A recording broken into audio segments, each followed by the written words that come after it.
Time for meditation? Yeah. So let your body relax. Take a breath.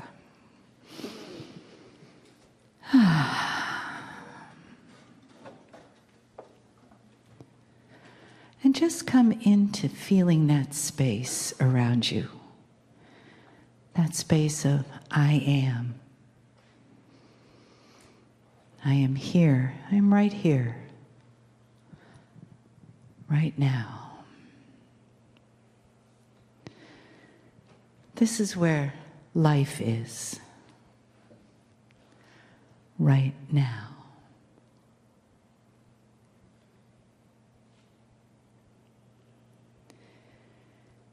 And this is where the breath is. Right now.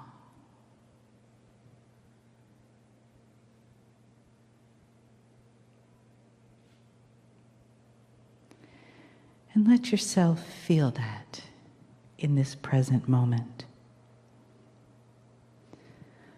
And feel the one presence of love in the room. Of love in your heart, right now.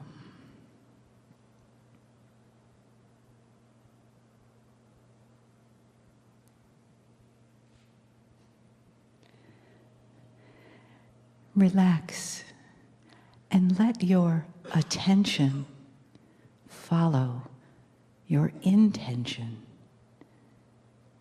into your heart, coming to rest in that love and in the wisdom and the loving acceptance and the honoring of the beautiful energy and the words of Kryon. Greetings, dear ones. I am Kryon of Magnificent Service.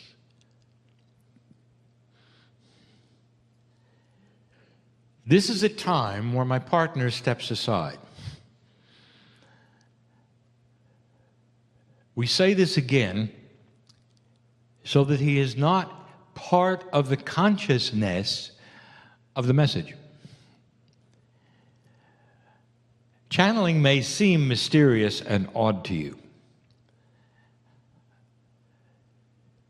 for it uses the human being's intellect, education, voice, maturity, wisdom, but it comes from somewhere else. My partner calls it a steady stream of intuitive thought groups that are then interpreted.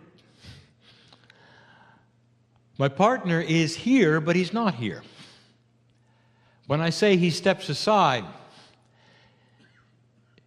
he literally opens this vessel, and through the pineal and his higher self comes the messages you hear. I tell you that so you'll know it's not him. Last time we were channeling like this in another city, we actually defined who we were. But it's not a very good definition, for it's not linear.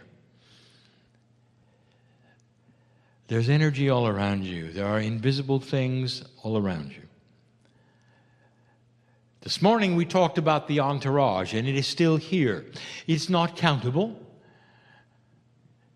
It's energy. So much of what you see around you, feel around you, sense around you is energy. And energy comes in many, many forms. You tend to quantify it and qualify it. You even want to measure its vibration. And sometimes you can't.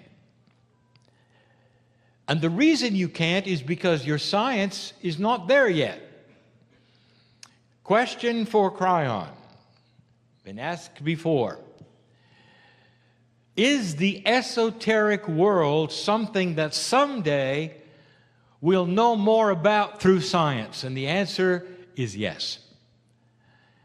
At the moment, because of an earth that has not yet come into its own, there are many things that are separated and linearized that will not be in the future. We've spoken of it before. The highest education universities and colleges on the planet have decided to separate out all of the academia into categories: the physics and the chemistry, the biology, the human beings, the psychology, as though it were not related. And it is. There will be some who will say, well, of course we had to do that because each one needs its own curriculum and there's no way we could put it together. Let me tell you something. Yes, there is. You just haven't thought of it yet. You just haven't thought of it yet. One thing leads to another. You can study the one which will lead you to another and come back to it. There are ways of integrating all of it, especially chemistry and physics. And when you start doing this, dear ones, it will lead to great discovery. As long as it's separated, it won't. You have specialists in one and specialists in another. Sometimes they get together and party, and that's about it. They don't really get together to discuss what they're specializing in. How can you separate these things and be a scientist? So the first prediction we give you is academic. There is a new consciousness coming that will see the sense of allying these together through a confluence of study where one drives the other, and they will integrate as they should in a way that demands it because of what is there. That's the best I can give you. There'll come a day when you look back and go, weren't we silly to have separated these things? What would happen if you were learning a language and you separated, this group is going to learn verbs, this group is going to learn adjectives, this one will learn nouns, and by the way, you're never getting together. And the language, by the way, will only be studied, never learned. Nobody will be able to speak it. They'll only discuss it. The language of physics is going to bring you some revelations about consciousness. The channel today is a little about consciousness. Some new things we want to tell you, some things we want to discuss with you.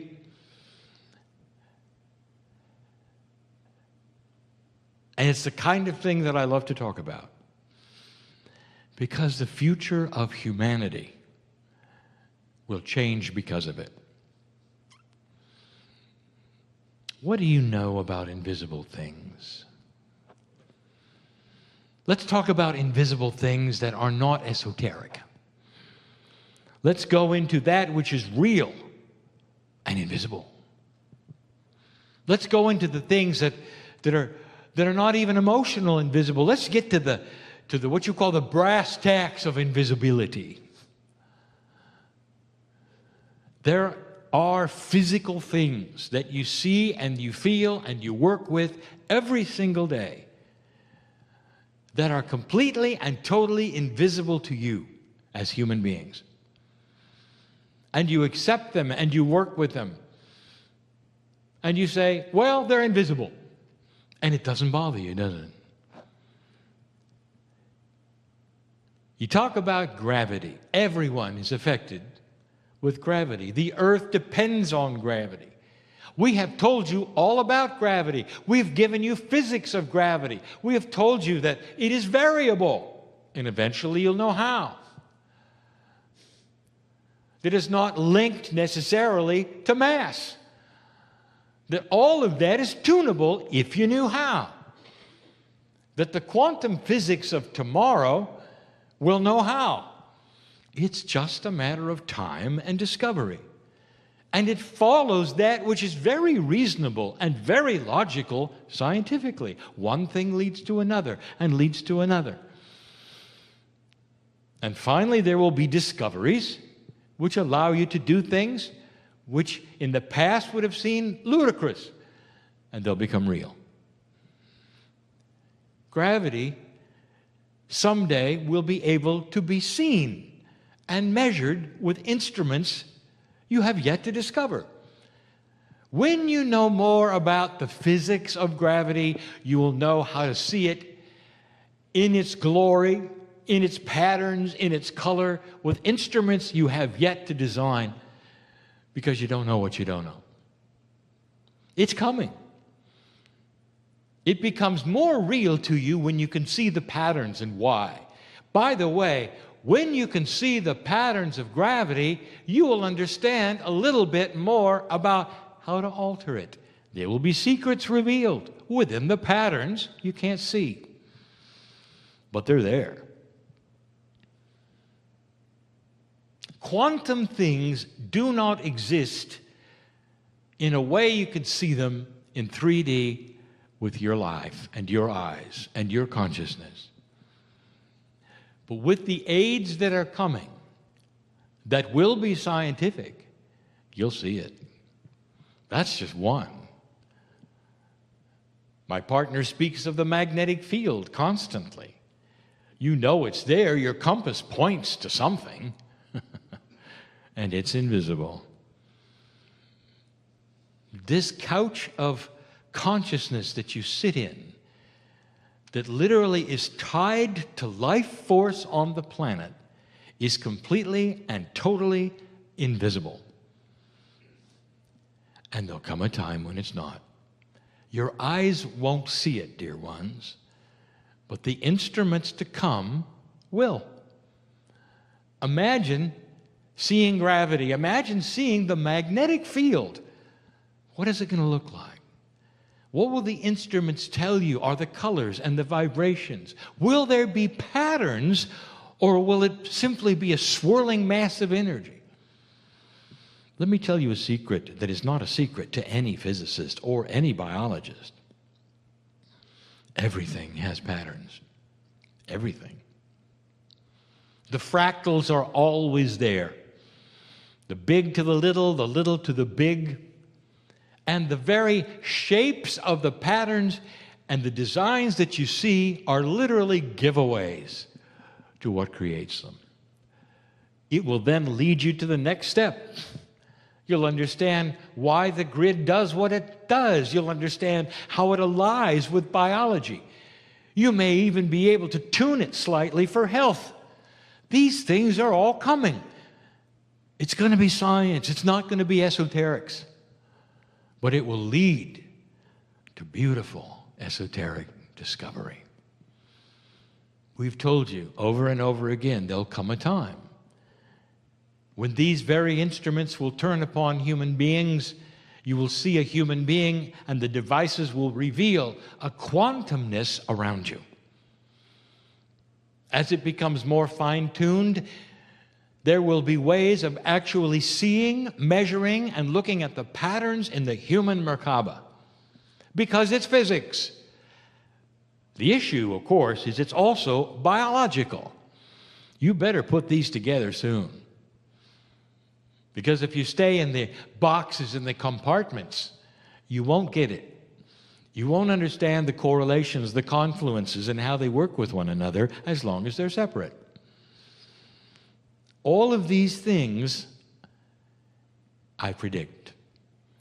Now, I can predict these things because the potentials are here.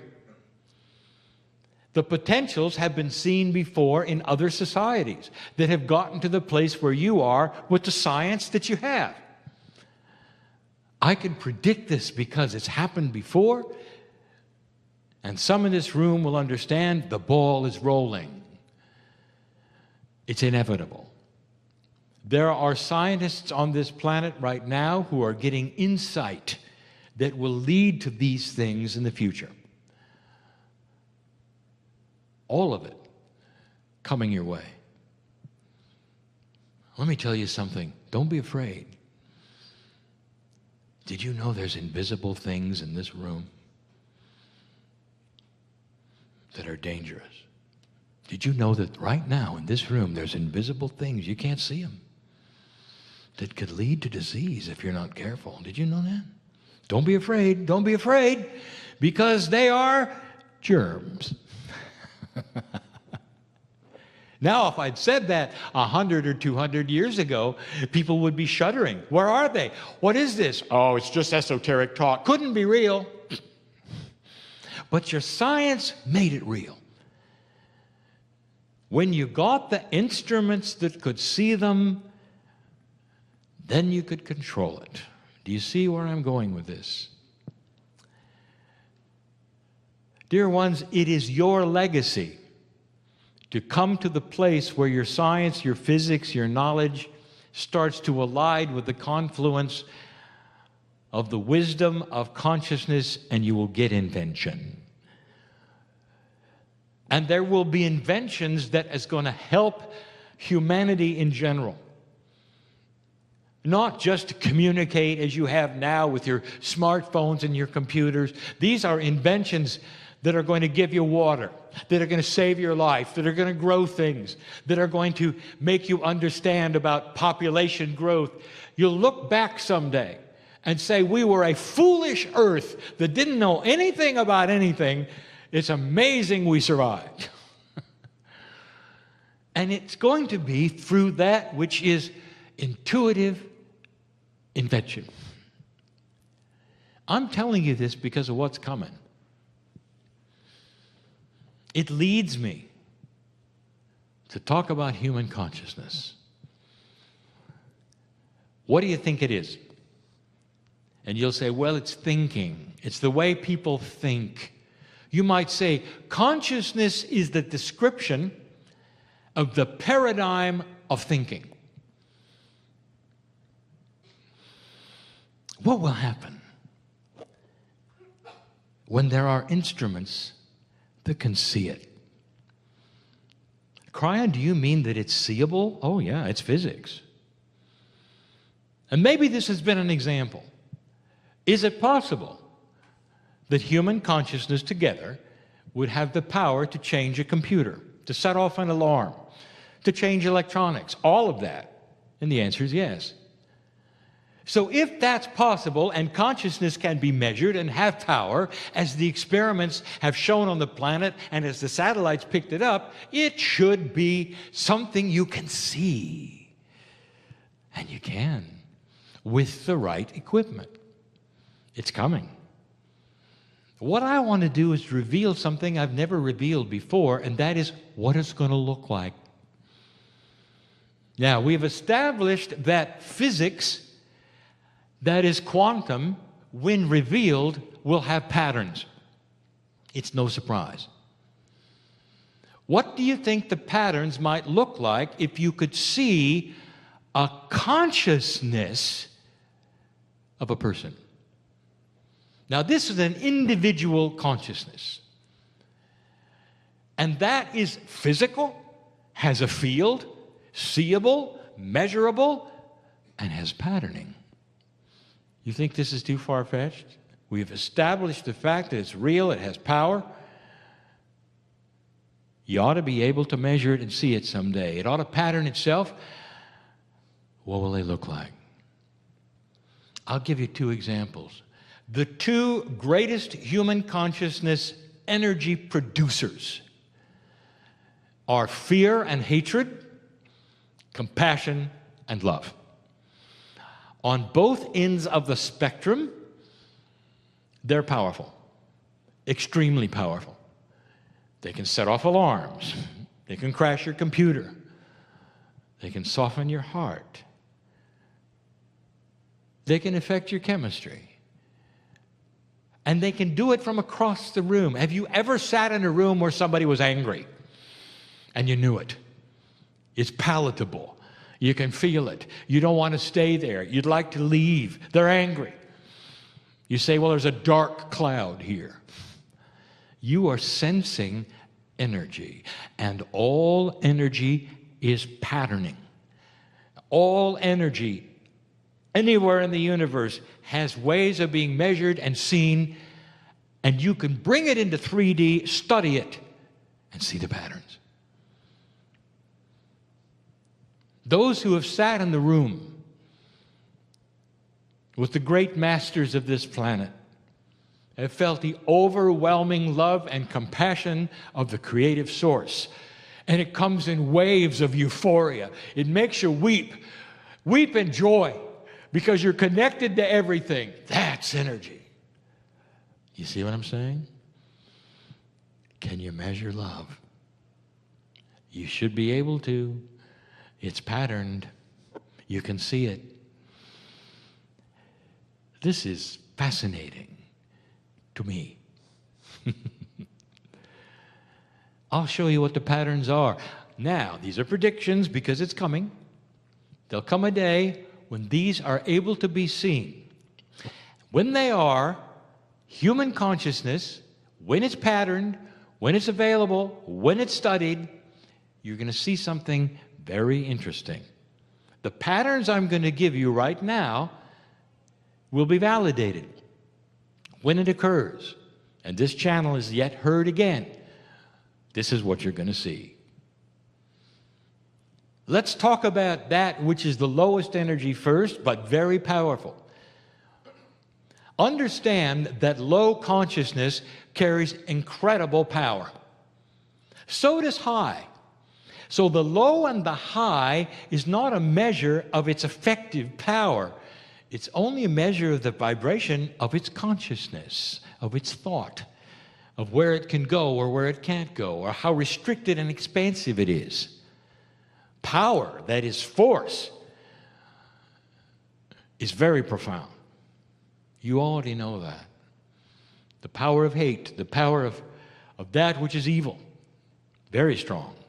The power of fear can enslave nations if you're not careful. You know of its power. Let's talk about that pattern it will create on an instrument to come, measuring it in an individual who has that attribute. It's going to be the simplest pattern of all. It's going to emanate a strong circle, a confluence of energy that's going to come together, and it's going to make a barrier. It's going to appear to be a circle around the individual or the energy of the consciousness the individual is creating. The circle is a prison. It holds itself within itself, and it will not be aware of anything outside its own circle. The strength comes from the fact that it's so powerful that others may have the same circle. The circle then can come wider and greater in its entrapment of consciousness around it, creating a bigger circle, but only one. Now you think perhaps I'm talking in language you don't understand. You will. But here's the point. It's simple. It's a box that is a circle. It cannot see out of itself. It only sees itself. It knows of its own evil, its low consciousness, its agenda, and sees nothing else. The circle can enslave those who are thinking the same. It can become a larger circle, but can never get out of itself. It cannot see beyond what it knows. There is no patterning outside of the circle that belongs to the circle. It's restrictive. It'll be profoundly obvious, simple, low vibratory, basic survival. Now let's talk about the other one. Here is a consciousness of compassion, love, high-minded thinking, integrity. What does it look like? Stand by, because I cannot give it all to you. It creates fractals. It creates a confluence of energy that creates more of itself in the way of harmonics of itself that emanate outward, capturing that which is around it, enhancing that which is around it in a never-ending cycle. It's expansive, it's catchy, it's structured, it's complex. And the harmonics it creates vibrates way beyond itself. It has an influence everywhere. So you go to the most simple to the most complex. What do you see is the real difference in the patterns? One is restrictive, powerful. The other one is expansive, powerful. Up to this point, dear ones, on this planet, human consciousness has tended to circle itself in the lowest vibration possible. Hatred, war, argumentative rudeness, unkindness, because it was survival. This is the way humans survive. Country against country, that's what you got. Human to human, that's what you got. And the circle that pattern created was one that the consciousness could not expand from. So all it did was repeat itself, repeat itself, repeat itself. There was no harmonics to send out. There was no expansiveness. There was no growth. Suddenly, the energy on this planet is going to change the patterns. Because the pattern of consciousness lays in the things which are the magnetic grid, the place you are in space. All these are changing, and it's going to modify the patterns of both of these things. And it's going to make the one that is the most complex with fractals far more powerful than the basic survival one. It's time to grow up. And human consciousness will evolve, and no longer will there be a scale like the scale of justice, because the evil would then measure that which is good or bad. Because that which is powerful will be that which is compassionate. Way, way more powerful and overweighing the simplisticness of the evil on the planet. I want to give you proof, yet again, of something so unusual. The first channel of the year, I talked about the North Korean leader. I'm going to do it again. I'm going to do it again as an example of this, that low consciousness, darkness cannot see above itself. As powerful, as smart, as intellectual as it thinks it is, it can't get out of its own circle. The young man, when his father died, was an egotist. He was born and developed, watched his father, knew he would take over, inherited that which was self-important, egotist to the max. And when he took power, he had choice. And it never occurred to him that if he took the high road, he could be the most famous, the most beloved leader on earth all of his life. All he had to do was to think beyond his circle. He was in the position to do something amazing. Unify the North and the South of Korea, drop the demarcation zone, bring families together, stop programs that would then give his people abundance, food for all, joy on the planet, peace. He could be the most important, the most beloved person on the planet. The United Nations would bow before him and applaud and stand. Every time he went to and from, he would have his ego stroked and stroked and stroked and stroked. The best of the best. And it never occurred to him. Instead, he perpetuated the box.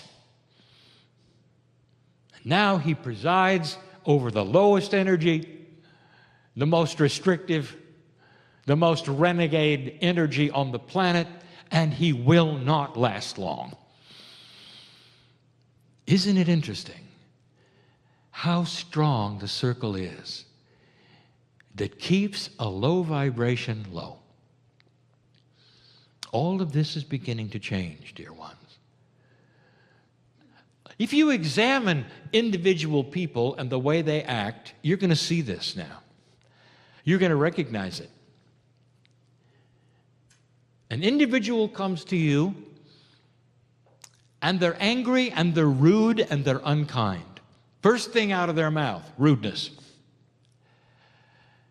And you walk away from that and go, what is wrong with this person? I want to tell you, nothing's wrong with them. They're simply invested in survival. Unkindness and rudeness will get your attention, will set the stage, and make them important. It carries an energy, although it's not one that you like, that commands attention. You may not like it, but this is what they survive on. And they will. And they will.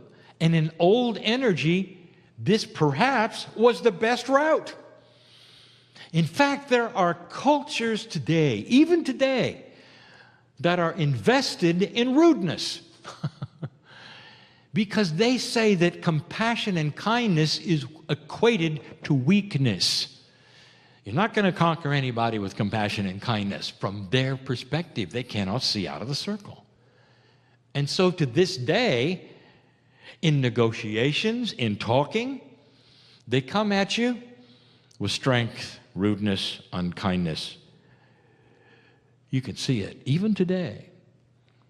And it's starting to smack of that which you don't want.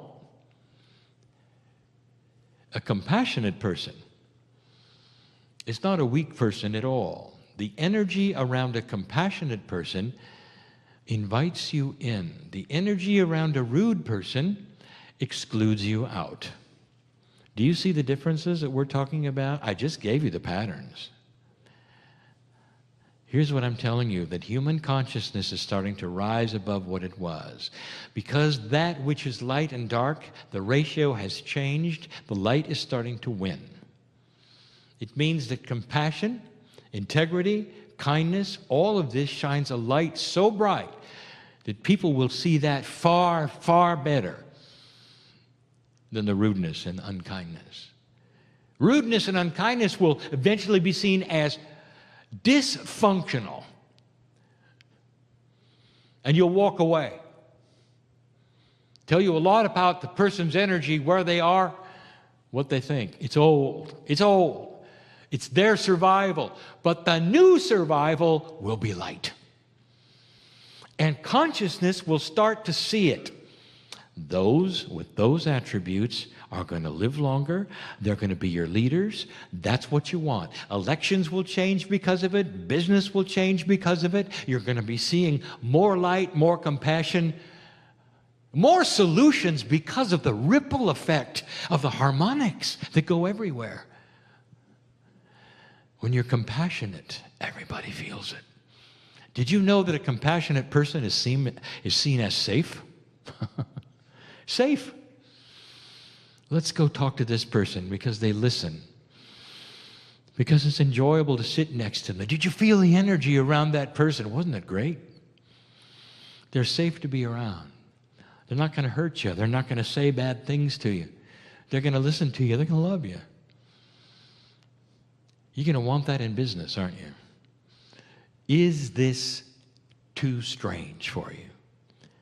To think that in the future, not only will you have this as a staple, you're going to be able to see it and measure it, and you'll even know why it works.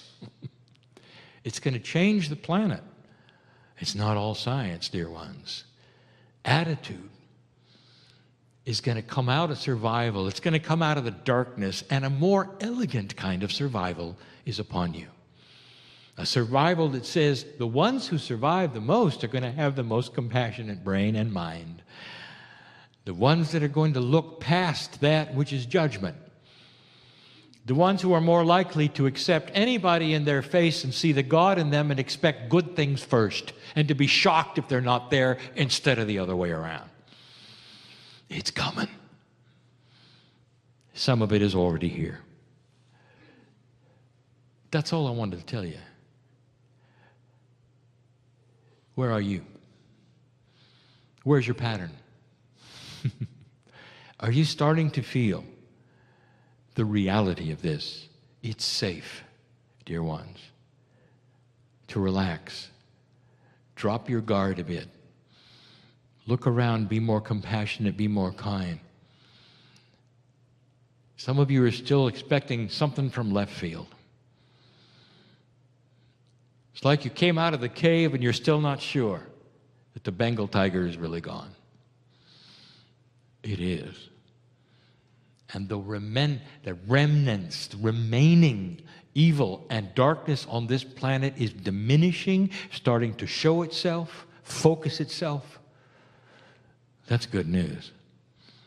It means the end of this consciousness is coming. If you did a poll of nations on the planet, men and women with families, they want peace. They don't want to annihilate each other and have disagreements because of resources or power or any other thing. The idea overwhelmingly on this planet, hundreds of countries coming together, how to create a peace and a oneness and get along. And you didn't have that 100 years ago. This is what's different. Measurable. A patterning of the planet which starts to represent fractals and harmonics and compassion. Measurable. Welcome to the new earth. It's coming. And so it is.